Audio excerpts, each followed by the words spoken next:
At this point, we've got a pretty good start on our drawing. So we're going to narrow down what we want to build, how do we want it to look. We need to build the carcass, and that is made up of two sides, a left and a right, and of course a top and a bottom and any shelves in the middle. We need all those first so that we have a structure to build on. And it also includes the back, which we'll get to a little bit later. Now I moved the camera a little bit so you can still kind of see the side of my project, so you at least get the scale of what it is. But I wanted a new space to draw the side. Whenever you're doing drafting, you want to do what's called a three-view drawing. Now, three views meaning one in the front, a view if I'm looking at the side of the project, what does it look like, and then a view directly down on top. I'm not as worried about the top view. That's, I guess you could say, the least important of the views, but I do need a side view. So what I'm going to do is kind of draw down what I had in mind when I was designing the project so that you can see the pieces. Now, if you are doing a project made of plywood and everything is plywood, then you don't need all these pieces. It's just draw a big square, which I'll do anyway. I need it about this wide, and it comes down like that, and there you go. It's just a rectangle. If I'm looking directly at the side, let's draw that a little bit straighter, then that's about what it's going to look like. Just get rid of that. And it's just a rectangle. So I turn this to the side. Now, if you're doing this, again, out of plywood, you just figure out how deep and how tall and there, and go cut it. And that's great. It saves a lot of time. It doesn't warp as much, but if you're in an advanced class, I would like you to try something more advanced. That's the whole point. I want you to try what's called a panel side, similar to a door. It looks a lot like a door. So the way that we do that is we're doing stiles and rails. Again, construction, stile, rail construction, just like a door. So on my sides, you have your stiles on the sides here. They go to the floor. They're the ones that take the brunt of the weight of this project. You have your rails that go across. In mine, I would like to have a cathedral. And so normally I would draw it across like this. That's a square. And I draw another one down at the bottom. That would be a square door. Because I'm doing a cathedral, it's got an arc. I need this to be wider. So that's how I'm going to demonstrate it. So you kind of get a little bit of both. So it does this and that. Okay, not perfect, but you get the idea. Now the bottom one is going to be straight. I could do another arch if you want, but I'm just demonstrating one of each, so you get the idea. Now again, the bottom. I'm not going to put it here directly at the bottom because I've got that 3-inch base trim. I'm just going to leave this open. There's no reason to have it hit the floor. So again, my standard, like I said, is 3 inches for base trim. I'll just erase that. So this is going to be up off the floor about 2.5 inches, and I'll explain that when we put it together. That's something you don't have to worry about. So this is open, but it will be covered with base trim. All right, so there's my side. And then of course I've got a panel here it's got a scoop cut, and that's kind of where this is one piece, but it will scoop in a little bit, just like a door, like we did on a nightstand. Now that I've got this side drawn out, designate the front. It doesn't matter which one. They're going to be mirror images of each other. Is that the front or this the front? I'm just going to say this is the front. Okay? There's my front. And the thing you need to realize with the front of the project is it's got a face frame on it. You can kind of see the end of the face frame we drew over here earlier. The face frame is 3/4 of an inch thick. So we need to remember that as we're designing. My side is now 18 inches from there to there. Draw my extension lines, okay? And I came up with that way in the beginning. 18, I wanted 1.5 feet. But my face frame is here. I'll just draw that as a line. I need to subtract 3/4 of an inch for that face frame.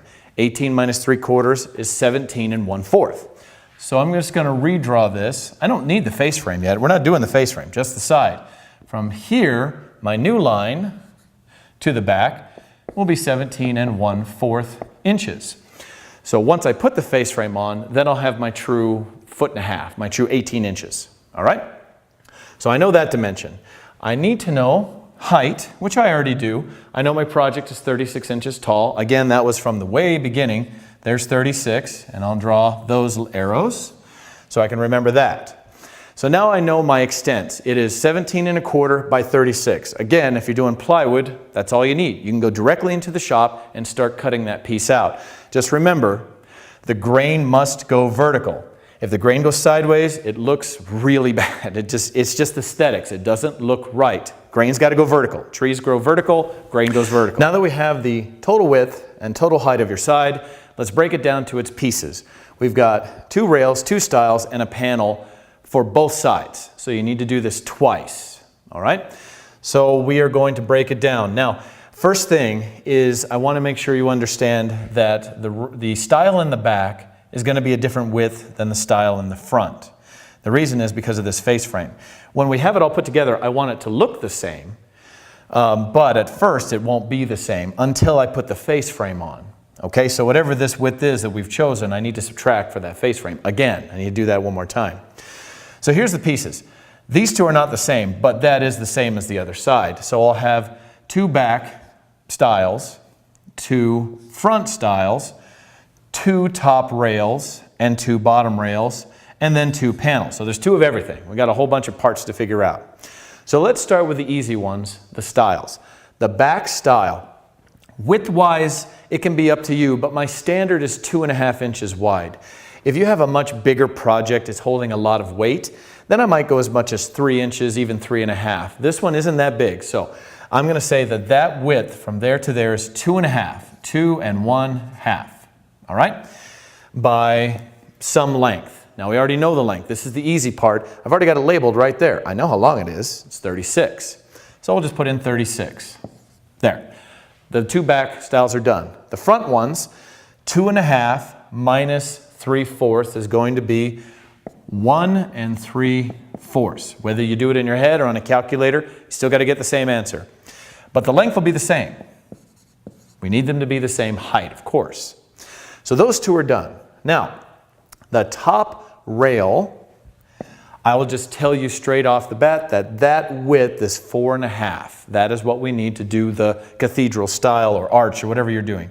4.5 inches by whatever that length is. But first we'll do this bottom one. This one is 2.5 inches wide, just like the others will be or are already.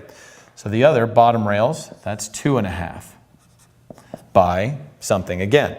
Now I know that this one and this one are the same length. They have to be, because those have to be, straight up and down.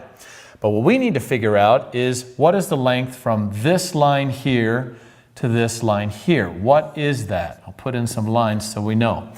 We need to do, this is where it gets tricky with math. It's not bad, so it would be helpful if you had a calculator. So here's all you got to do.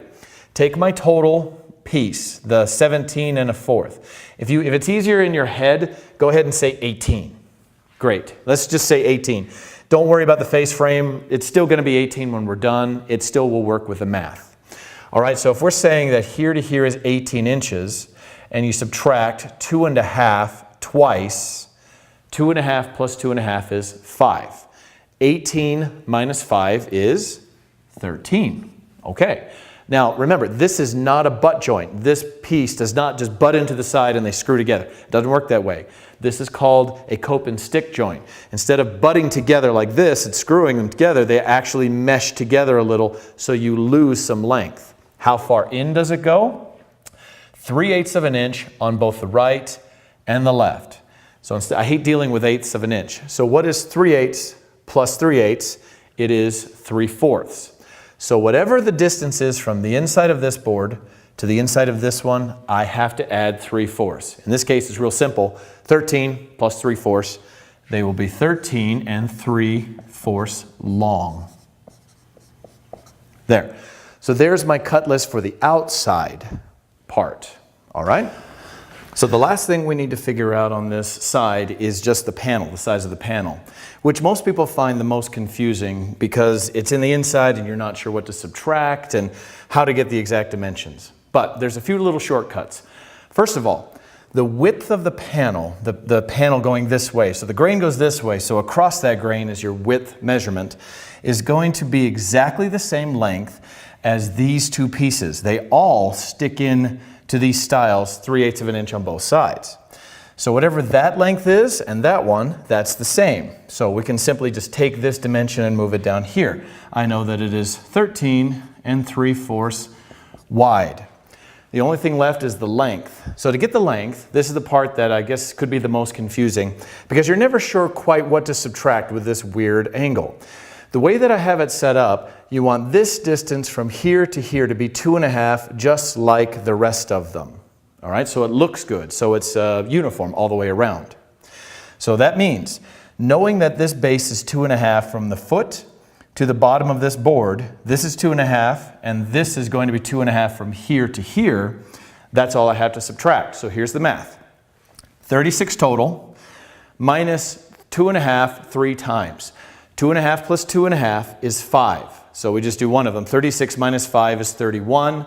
Subtract that last 2.5 and you're down to 28.5. So I know that it's 28.5 from this line to this line. But don't forget, you've got to add your 3/8 of an inch both ways.